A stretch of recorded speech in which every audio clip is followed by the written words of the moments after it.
Welcome to another review on Beyond the Film. Today we're going to review A Quiet Place, written by and directed by John Krasinski, and story is by Brian Woods and Scott Beck.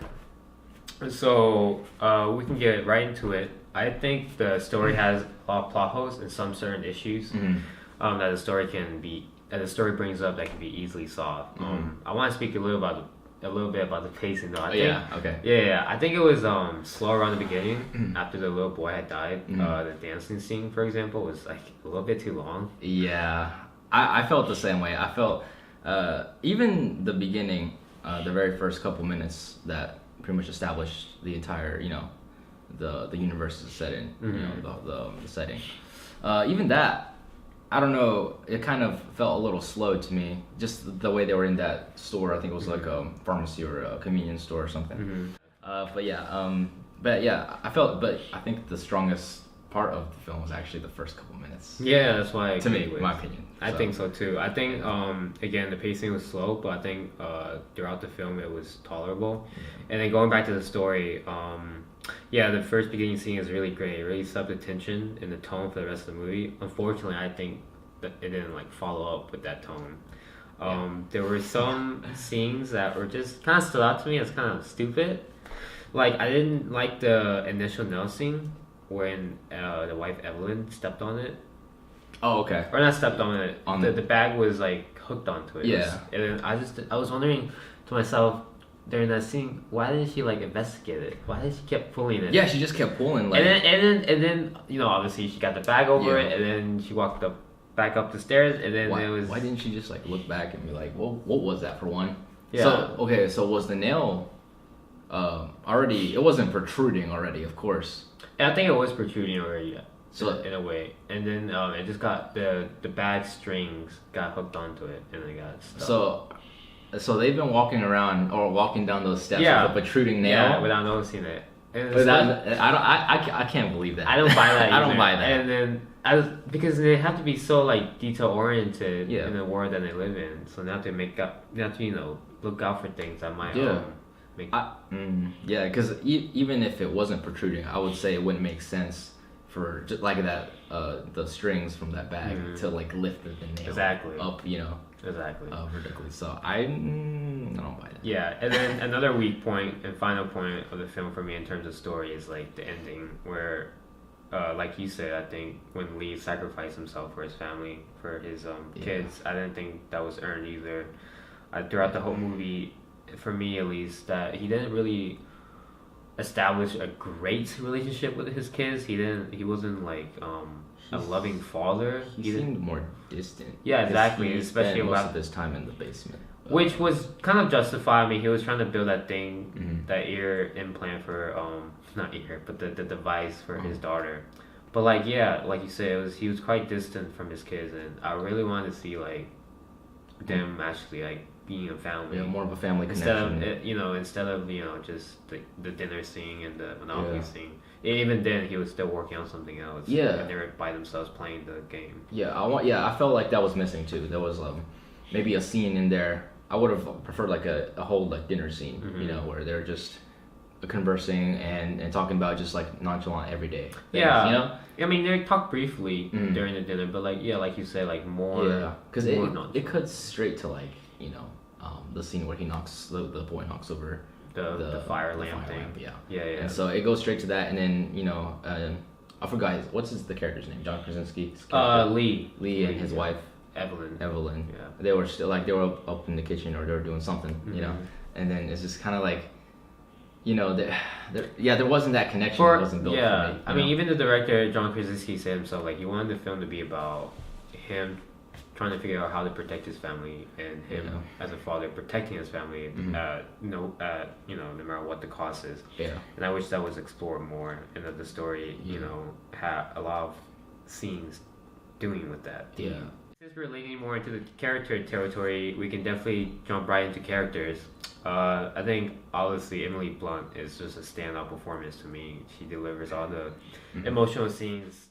The bathtub scene. Yes. And when she allowed that scream at the end, it blew me away. Yeah. I think she was great. And then John Krasinski, he was okay. Nothing to complain about him. Yeah. And acting wise for the kids as well, it was alright. I think the deaf girl stood out to me. I think she really conveyed that experience of being deaf and what her perspective on how the world is in that film stood out to me. Yeah, I like how they did that.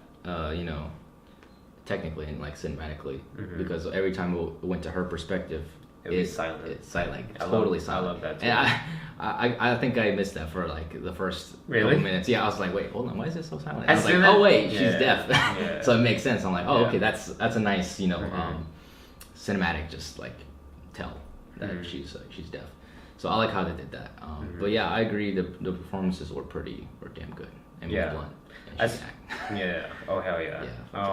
But as far as their motivations go, I think each character could be a little more strengthened. I think that's one of the second weak points in this film for me, besides the story, is that they didn't really specify or exaggerate or even like just give us a really good scene of how the characters felt after the little boy's death. The film definitely needed more scenes of the daughter explaining her self-guilt of her brother's death to the dad and to the rest of the family. It would have been nice too. The son, because the son didn't really have like, I don't know what his arc was in the film for me. What was his name? The film. Marcus. Yeah. Yeah. So do you think he was kind of a cowardly? But he's a kid, obviously. Yeah. So he's kind of like that character. He's like he has to kind of gain some courage, I guess, throughout the film. Do you think their But motivations? I think it was fast though. Yeah. Yeah. Do you think their motivations and arcs could have been more developed? Yeah. Oh yeah. I definitely. I just like I said before, the relationships needed to be a little more established. Yeah. I think to me. Especially when Regan, the girl, I think that's her name, like walked out on her parents pretty much when the dad didn't want her to. Then when the dad didn't want to take her to go fishing with him, he took the son instead. So I thought that was like a little stab to her. But then again, argument could be made where he didn't want to take her there because he hasn't fixed the ear device yet. So he wanted to take her there, as he perfected. Like prepared, Yeah, like when he finally perfected the device that he's been building and working so hard for her, then he can take her and fully experience the sound of the waterfall. So that argument could be made, but still, her walking out on them, going to the wilderness, where the parents didn't really care or have a reaction. The only way I justify that was like she's in, kind of going through adolescence, like she was becoming a teenager. So there's still, even in this world, there's still that angst. That's what I like try to justify. It didn't come out that way. Yeah. I think to me what they were trying to say was like there's a tension between her and her dad. There's definitely tension, but still, if the message of the movie was like protecting your kids because he sacrificed himself for that reason at the end, I think it should have hammered it home more because the parents again then said, oh wait, you can't just go out there by yourself. Yeah, I mean. Yeah, so it just kind of near the end, everyone was just like, or no, who was it? I think it was one of her or Lee. I was like, oh, don't worry about it. Oh, Lee, he was like, don't worry about them. They'll take care of themselves. Like, I was like, wait, bro, like they're still kids, man. And she's deaf, which makes the situation exactly like I would not. Worse. I mean, I don't want to trap my kids in there, but damn, like if my kid is deaf, like I don't want them to go out there by themselves. No, I mean, she grew up deaf, so she knows. Well, I mean, maybe she doesn't know what makes the sound, what doesn't, like what movements that she's doing, like makes the sound, Yeah. And I actually like that they were, walking on sand, like a trail. Yeah, I like that which was very creative. Yeah, I like that. But going back to that scene, I don't know when that scene happened, I almost walked out. Really? Yeah, because I mean, the message with the movie was so about protecting your kids, like you failed to do that at that point. You can't just let her go out there by herself. But again, ultimately, I think the characters could have been strengthened again. Yeah. Especially Lee. Would you say? Yeah, again, he was just like Yeah. you said, distant, and he. But at the same time, we had to believe that he was doing the best he could for his kids, but he was distant, you know. Yeah, he was distant. He was creating that device for a daughter, and then that was pretty much it for his arc. I would like to see more from him. Because it just ended, you know, Yeah. very abruptly. Yeah, he just got killed, and I was like, I didn't see much from you, buddy. Yeah, exactly. I was like, I didn't see much of development for you. Sorry, man, I didn't feel it. Like, I didn't Yeah. feel his death. There was no development. And yeah, exactly. We didn't feel his death because we didn't feel for his character. We didn't really connect with him. Yeah. And that was the thing. I think I connected more with the mother. Yeah. Than Emily Blunt's character. She got a lot in this movie though. She got a lot of scenes. Yeah. Almost all her shit was intense. Oh yeah, Intense especially when she was pregnant. In fact, at first I didn't like that she was pregnant. I felt like that was a bad decision for her character. But maybe dealing with the deaths of their recent child, maybe they wanted to try again, or she wanted to make up for that guilt. Or another reason is since the human population is dying. Yeah, that they have to reproduce. I mean, I kept asking throughout the entire movie. I was like, why did did she get pregnant? Like, really? Me too. Even like, okay, so your kid dies in this world. It's fucking dangerous. Why are you reproducing? Yeah, pregnancy is loud. Even though they have built that bunker specifically for that. Yeah. She had to walk still to that point. She still had to walk to the bunker. Yeah. And that would make noise as well. Like since she was in pain. Yeah. And like. It's just but then my friend said that who was watching the film with me, he said, the whole, population dying, they have to reproduce so that they can have more hands to help them or something like that. I mean, that does make sense. It wasn't established how far along. Well, actually, I think day 89 means like it's been day 89 of this thing. So it's only been what, 90 days, 89 days. Or it could have been just 89 days, like starting for them maybe. Yeah, for them. But even still, that's not enough time to start, talking about. Population control, unless it's been that bad, unless they don't know for sure. I mean, they had a lot of establishing shots of the newspapers and clippings. I don't remember specifically from them, but but we can move on to action and visual effects. All right, cool. I think the action was few, but definitely not lacking when it was needed. And then the visual effects, on the other hand, it kind of reminded me, this creature reminded me of the thing from Stranger Things. Yeah, right. The Demogorgon. Yeah, which was a good thing because it looked real and it wasn't like overly CGI'd. Yeah. So as far as that goes for me, I think it was alright. Yeah, it was cool. Yeah, I mean, it's just kind of like you wondered what this creature was. At least in the beginning. Mm-hmm. But I have a question for you. Yeah. Would the film still work? Well, if it was like an entity that wasn't visible. Something that like, have you ever seen The Happening? I've heard about it. Yeah. I think it will work because that way, like if you are thinking from like a short film kind of limited budget standpoint, you could still make this film and have not like you don't have to create the creature. Yeah. It could be like switch it to something that is like invisible and that you don't know what it is. Or even that, I like to take that step farther. Like the creature is there, like it's apparent there, but like make every time it appears, like make the shot of the whole body figure blurry or out of focus. Yeah. I think it would definitely work. The film would work. It would really add to the horror theme, the theme of horror, and make the audience more tense because like we're all scared of the unknown, Yeah.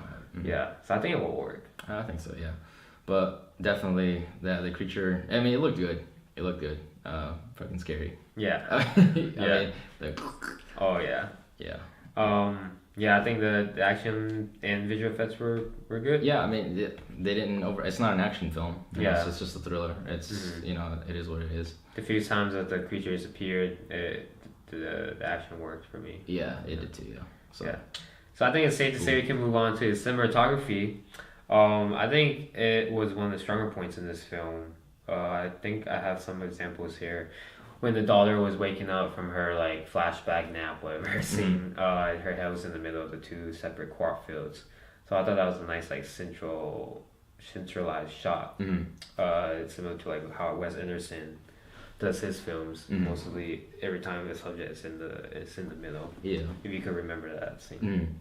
Yeah. I think for this film, it was definitely important to have your cinematography on point because you're not using sound. Yeah. You're only using sign language, you know. So the cinematography had to be, you know, spot on for this. So, and they use a lot because you have to tell it visually, you know. Yeah, At the end of the day, it's a visual medium. So, you know, using the newspaper clippings and all that stuff, you know, showing all that, and then you know, showing Lee's workplace in the basement and showing like the diagrams of the ear and everything. Like you know what he's trying to do. He's trying to like create something, you know, without giving us too much exposition. And again, they can't talk anyway. So, and I think towards the end, I think they showed us too much. Like not too much, but they kind of thought the audience, us, that we were kind of stupid to like not know what was going on. They had like too many shots, I think, of the clippings and the newspapers and like of the news of what was happening around the world. Yeah, I mean they just needed one, you know. Yeah, at the beginning, a few. That's all they needed. Like monsters, like monster sound. Yeah,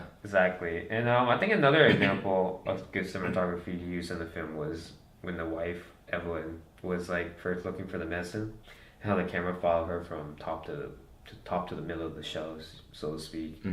I think that was like a smooth camera movement. I really like that. Yeah. And then another example was like a frame was in a frame when Marcus's son was passing through that mysterious house, and then it zoomed out when he passed by open window, and the open window was like surrounding his body.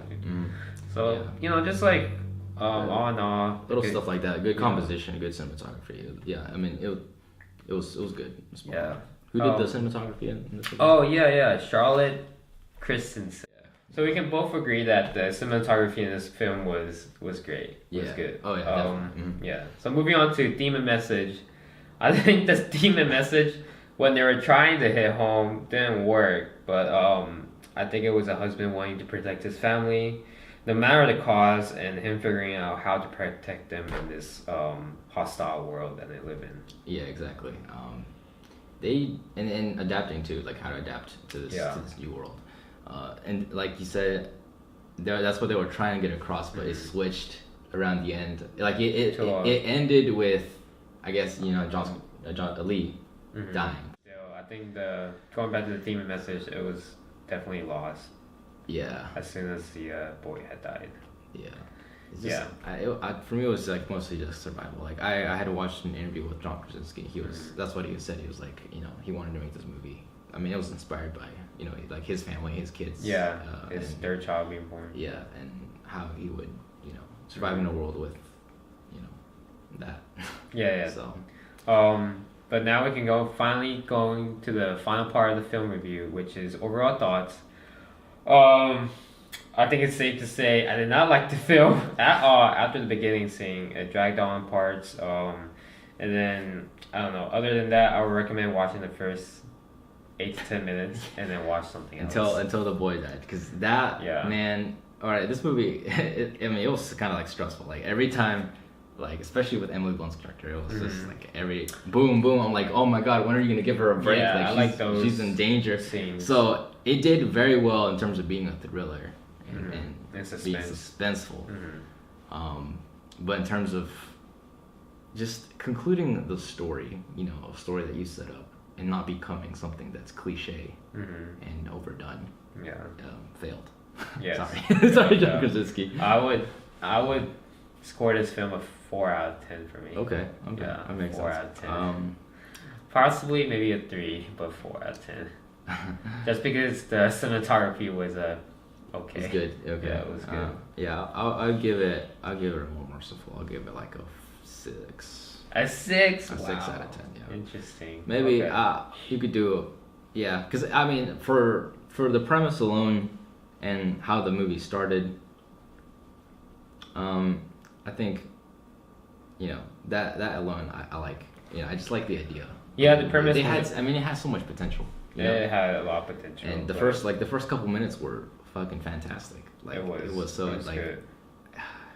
Whenever he started playing with the little rocket, and then they turned around and they were so shocked, and then Emily Blunt like started crying. I was like, I'm like, wait, are they like is he lost? Like there's no chance in saving him. Yeah. And then like John Krasinski running like fucking as fast as he can to try to get it.